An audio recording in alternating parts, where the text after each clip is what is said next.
Dans l'effervescence qui a marqué l'accueil du chef de l'État, Félix-Antoine Tshisekedi Tshilombo, le jeudi dernier, un des véhicules de l'escorte présidentielle avait heurté un taxi-motard et son passager incrusté dans les cortèges.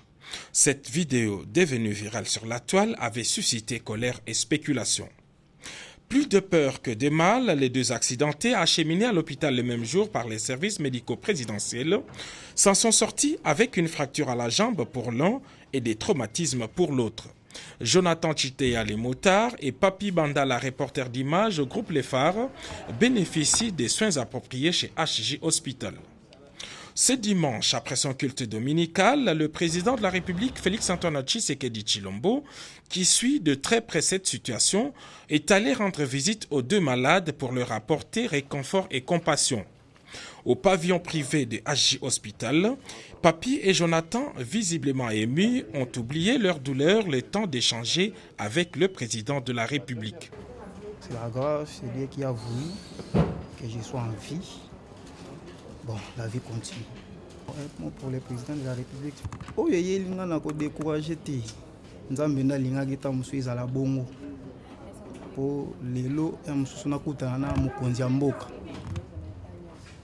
Donc, merci d'abord à l'équipe Mobimba ya président.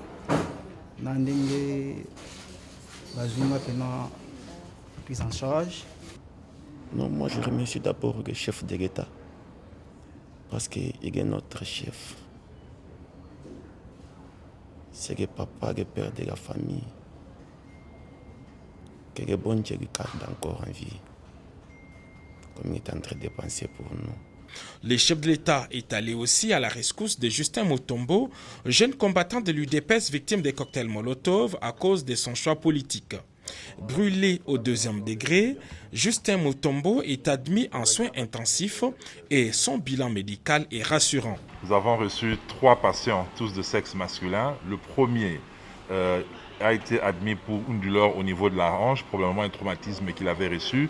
Mais on a fait tout ce qui est bilan d'imagerie, tout ce qui est bilan clinique. Il s'avère que il n'a pas de fracture, il a juste ces douleurs résiduelles, certainement un choc quand il était tombé. Celui-là, le pronostic est vraiment favorable, il n'a pas de problème, il est stable, il pourra certainement sortir dans les jours à venir. Le deuxième cas, il s'agit d'un jeune homme de 32 ans qui s'est présenté pour une fracture au niveau de la jambe gauche, qui a plusieurs traumatismes. Celui-là, on a fait le cliché radiographique qui a révélé effectivement toutes ces fractures. Il est au programme d'une ostéosynthèse demain. C'est-à-dire c'est une intervention chirurgicale qui consiste à réaligner les os et à placer des fixateurs pour faciliter la consolidation des os. Son pronostic vital n'est pas engagé, c'est-à-dire qu'il n'est pas en danger de mort.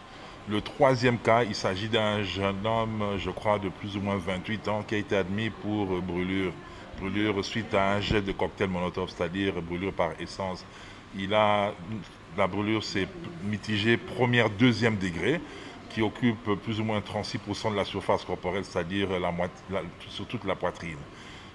En ce moment, il est quand même stable. Il a reçu les premiers traitements, c'est-à-dire antalgiques, perfusion de liquides, antibiotiques et des pansements qu'on fait localement pour prévenir la survenue des infections et contrôler aussi les troubles électrolytiques, parce que quand quelqu'un est brûlé, il perd beaucoup de liquide, ce qui peut entraîner aussi sa mort. Donc de ce côté là-bas, il a été stabilisé, il a été mis en chambre d'isolement stérile et il va continuer à bénéficier de ce traitement jusqu'à ce qu'il va cicatriser totalement. Cette visite s'est déroulée en présence du secrétaire général de l'UDPS, Augustin Kabouya.